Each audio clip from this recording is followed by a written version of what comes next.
शिवस्तोत्राणि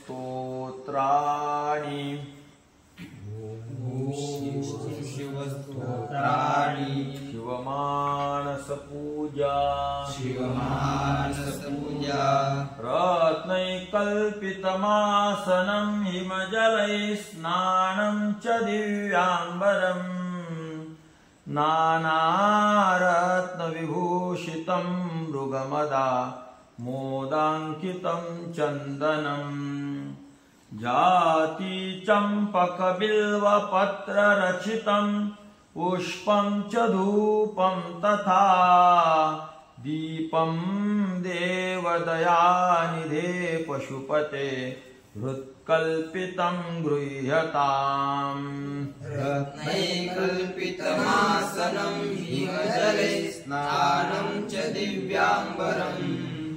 नानारत्नविभूषितं मृगमदामोदाङ्कितं चन्दनम् जाति चम्पकबिल्वपत्ररचितं पुष्पं च धूपं तथा दीपं देवदयानिधे पशुपते हृत्कल्पितं गृह्यताम् सौवर्णे नवरत्नखण्डरचिते पात्रे घृतं पायसम् भक्षं पञ्चविधं पयोदधियुतं रम्भाफलं पानकम् शाकानामयुतं जलं रुचिकरं कर्पूरखण्डोज्ज्वलम् ताम्बूलं मनसा मया विरचितं भक्त्या प्रभो स्वीकुरु सौवर्णे नवरत्नखण्डरचिते पात्रे घृतं पायसम् भक्षं पञ्चविधं पयोदधियुतं रम्भाफलं पानकम् शाकानामयुतं जलं रुचिकरं कर्पूरखण्डोज्ज्वलम् ताम्बूलं मनसा मया विरचितं भक्त्या प्रभो स्वीकुरु छत्रं चामरयोर्युगं व्यजनकं चादर्शकं निर्मलम् वीणाभेरिमृदङ्गकालकला गीतं च नृत्यं तथा साष्टाङ्गं प्रणतिस्तुतिर्बहुविधा एतत्समस्तं मया संकल्पेन समर्पितं तव विभो पूजा गृहाण प्रभो छत्रं चामरयोर्युगं व्यजनकं चादर्शकं निर्मलम्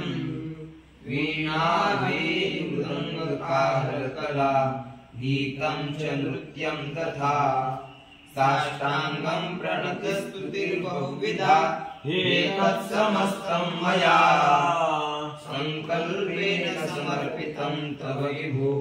पूजां गृहाण प्रभो आत्मा त्वं गिरिजामतिः सहचरा प्राणः शरीरं गृहम् पूजा ते विषयोपभोगरचना निद्रा समाधिस्थितिः संचारपदयो प्रदक्षिणविधिस्तोत्राणि सर्वा गिरो यद्यत् कर्म करोमि तत्तदखिलं शम्भो तवाराधनम् आत्मा त्वं गिरिजामतिः सहचरा प्राणः शरीरं गृहम् पूजा ते विषयोपभोगरचना निद्रा समाधिस्थितिः संचारपदयो प्रदक्षिणविधिस्तोत्राणि सर्वा गिरो यद्यत् कर्म करोमि तत्तदखिलं शम्भो तवाराधनम् करचरणकृतं वाक्कायजं कर्मजं वा श्रवणनयनजं वा मानसं वापराधं विहितमविहितं वा सर्वमेतत् क्षमस्व जय जय करुणाब्धे श्रीमहादेव शम्भो करचरणकृतं वाक्कायजं कर्मजं वा श्रवणनयनजं वा मानसं वापराधं